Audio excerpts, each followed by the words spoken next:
Ever since the inception of video games on home computers and consoles, people have been creating modifications or mods for games.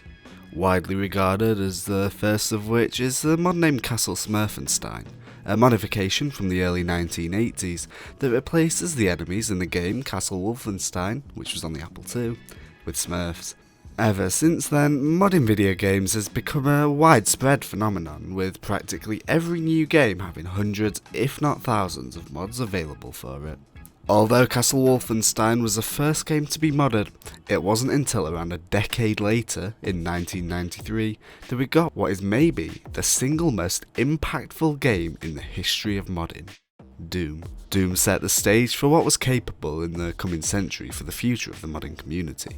Now, you may be wondering what Doom actually did to change the modding landscape and to close the gap between game developers and modders. The team behind Doom was ID Software, and the founders of the company had noticed that fans of one of their previous games, Wolfenstein 3D, had been attempting to create their own modifications. Due to this, they made the decision to package all of Doom's maps, textures, and sprites into a WAD file, an acronym for Where's All the Data. This file was entirely separate from the main game engine, hence allowing players to create their own levels. This turned out to be so successful for the game that in 1994, ID Software instigated the first attempt by a commercial developer to provide players with user-friendly tools which allow the community to easily create their own, far more ambitious levels and maps. A few years later, in 1998, the future creators of Steam, Valve Software, released Half-Life. Now, the reason Half-Life, and to that extent Valve, is considered to be one of the few pioneering companies responsible for the positive outbursts of the modding community is due to them actively hiring modders to work on games,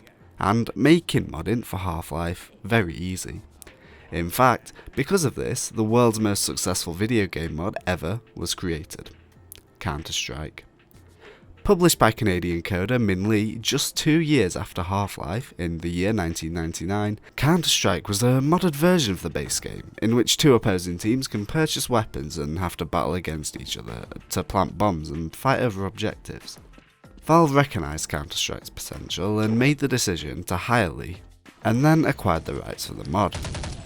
In the years later, the original Counter-Strike mod spawned a huge franchise that millions of players are still enjoying today. Counter-Strike was so successful, in fact, that the latest entry in the CS series, CSGO, is one of the most actively played games on Steam, regularly hitting over 1 million active players at any time. In fact, many games that are popular today were brought up in a very similar way.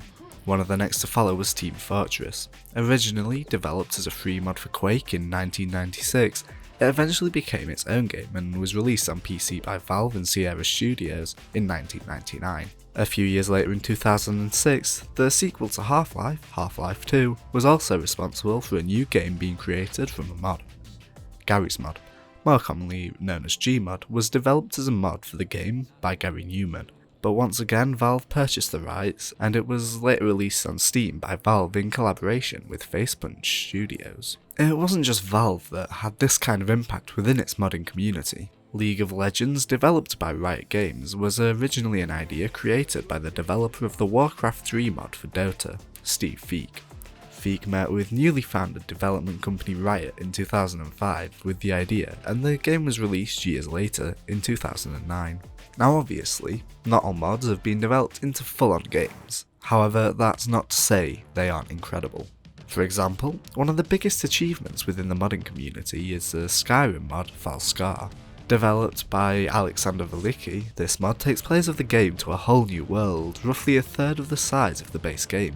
This mod also adds an extra 30 hours of gameplay, with 26 brand new quests, plenty of fully voiced characters, new weapons, armour and items, and not to forget an entire new additional soundtrack. This mod is even more remarkable when you take into account that it was created when Velicki was 19 years old. Velicki credits over 100 people with help on the mod, whether it be voice actors, modelers or music composers. They all put in their fair share of time and effort into bringing the vision to life, and although there were over 100 people who made it possible, Velicki was the pioneer of the mod, spending over 2,000 hours of painstaking work to perfect the mod for the players. Not all impressive mods add huge gameplay elements, however. For example, the Redux 5 mod for Grand Theft Auto 5. This mod features graphical improvements for the game, as well as making the in-game world feel a lot more lively, with additional NPCs, more foliage, extra vehicles, and an overall more densely populated world. The Grand Theft Auto series, produced by Rockstar Games, is actually one of the most highly modded franchises to be created, with mods for the games going all the way back to the early 2000s. Up there with GTA, we also have Minecraft. With over 100,000 mods on CurseForge alone, Minecraft's modding community is nothing to scoff at, although modding in Minecraft wasn't always as big as it is now. Starting out with a simple plugin loader called HMod, which simply allowed for easier server management in the alpha days of the game. One of the most notorious examples of mods for Minecraft was the Aether mod. This mod added a whole new dimension to the game, which was located in the sky. If you spent your fair share of time playing Minecraft and watching content about it on YouTube, this image may bring back a feeling of disappointment when trying to get to the Aether. But rest assured, this is how you get there. Now the Minecraft modding community has created some insane modifications to the game, such as the mod Astra.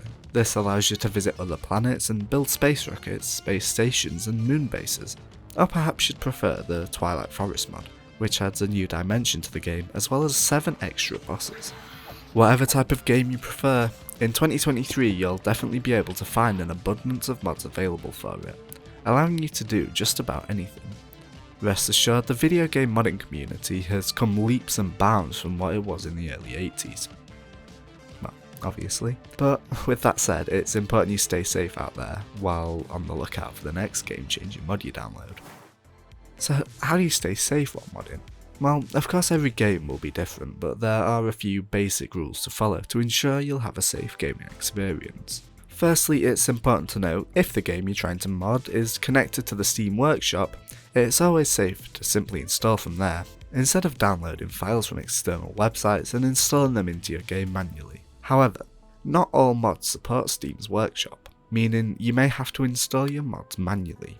If that's the case, a good guideline to give yourself is to be careful what websites you trust, and to only really download mods from big, well-known mod repositories, such as CurseForge. If playing multiplayer, it's also important to understand the difference between a mod and a plugin, as doing so will give you a better grasp of what sort of addition or change your server is specifically looking for. I'd advise you to check out our blog, as this will give you some insight into which websites are safe and trustworthy for downloading these modifications.